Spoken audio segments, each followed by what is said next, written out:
Good day mga kanegosyo. Kaya ka ba kumuha ng content creator para i-promote ang negosyo mo? Dahil umaasa ka na tataas ang sales mo kapag kumuha ka ng content creator. Niloloko mo lang yung sarili mo. Alamin mo kung bakit. Tapusin mo tong video ko, sigurado marami ka matututunan. Ako nga pala si Jepoy, isang negosyante. Isa rin akong DJ. Kung kailangan nyo pala ng DJ sa club, sa bar, sa event, message lang kayo dito sa page ko or comment lang kayo. Bilang negosyante, meron akong 10 taon na karanasan na pagkalugi sa pagninegosyo. Tunay na negosyo lang, hindi networking tulad ng sari-sari store, barbecuehan, bilyaran, rental. Umaasa ka ba natataas ang sales mo kapag kumuha ka ng isang content creator? Mga kanegosyo, excuse. Mga kanegosyo, kapag kumuha ka ng content creator, ang content, para i-promote ang negosyo mo through content, ay tulad ng marketing yan mga kanegosyo. At ang marketing ay continuous shouting. Ibig sabihin, dire-diretsong pagsigaw para i-promote yung negosyo mo. So kapag kumuha ka ng content creator ngayong araw, kahit sikat pa yan, dapat yung sales niyan or yung sales mo kahapon matumbasan ng sales mo bukas. Dahil kumuha ka ng sikat na content creator eh. Pero kahit marami pang views yan, million views yan, at hindi na-convert sa sales yan, nagsayang ka lang ng pagbayad ng pera, pambayad sa kinuha mong content creator.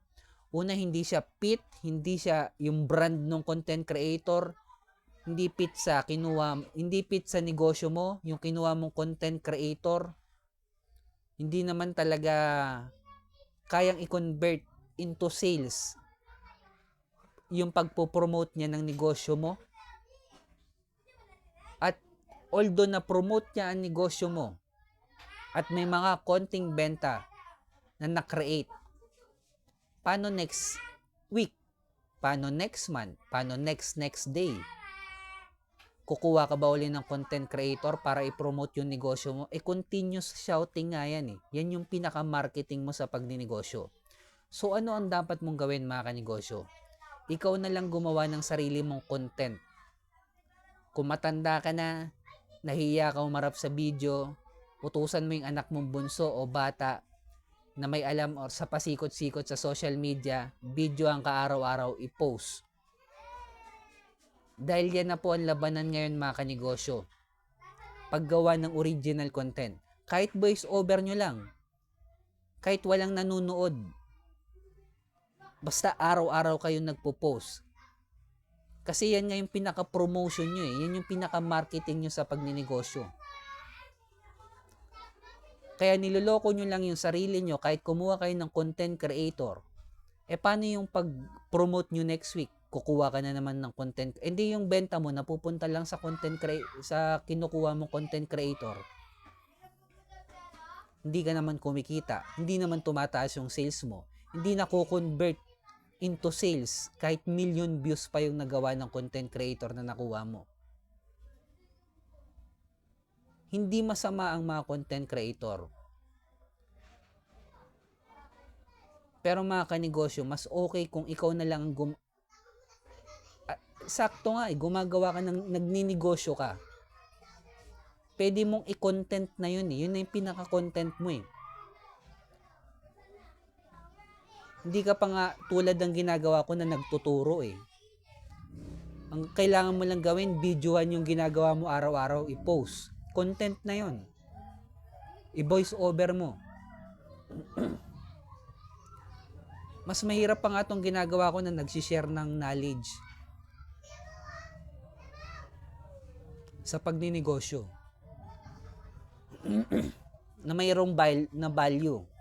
Hindi, baka yung iniisip mo, yung ganito, kailangan mong humarap lagi sa camera.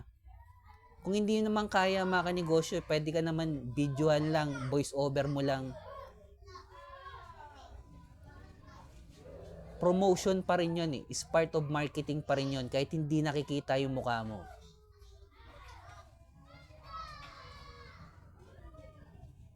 Mga kanegosyo, kung nasa negosyo ka, Kinapalan na natin yung mukha natin sa pagninegosyo. Naglakas loob na tayo. Lakasan mo na rin yung loob mo sa paggawa ng content. Dahil mapapansin nyo naman, karamihan ng gumagawa ng content, ayun yung malakas bumenta. Kahit hindi naman ganun kasarap yung pagkain nila. Best example, Diwata Pares. Wala na tayong pakialam kung ano yung pag-uugali niya. Negosyo lang tayo. Saan ba nakilala si Diwata? Paggawa ng original content. Yes, mas masarap na parisan kay Diwata. Pero si Diwata yung gumagawa ng original content. So, siya yung nakilala. Kahit gaano pa kasarap yung pagkain mo, yung ginagawa mo, kung hindi mo pinopost yan, hindi mo nilalagay sa online yan, baka mawala ka sa eksena, mga kanegosyo. Ang dami na nagbago after ng pandemic.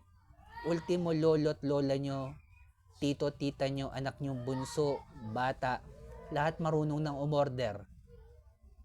TikTok shop, sa iba pang platform na pwede ka mag-online shopping. Yan na po ang labanan ngayon, mga kanegosyo. Siyempre, kung nagsisimula ka pa lang, focus in one pa rin. Hanapin ang community through original content. I-scale up yung negosyo natin sa level 2 business model. Apply ng isa lang sa mga to. Napaliwanag ko na rin sa video ko, mga nauna ko. Panoorin nyo na lang, franchising business model, distribution, manpower, software, licensing, platform. At sa mga negosyanteng dumadanas ng pagkalugi or struggle, huwag natin kalimutan mag-pray kahit anong religion natin. Follow nyo na rin ako, mga kanegosyo. Heart mo na rin tong video ko. Comment mo na rin. Gusto ko malaman yung tumatapos ng video ko, content creator. Ingat tayong lahat. Peace.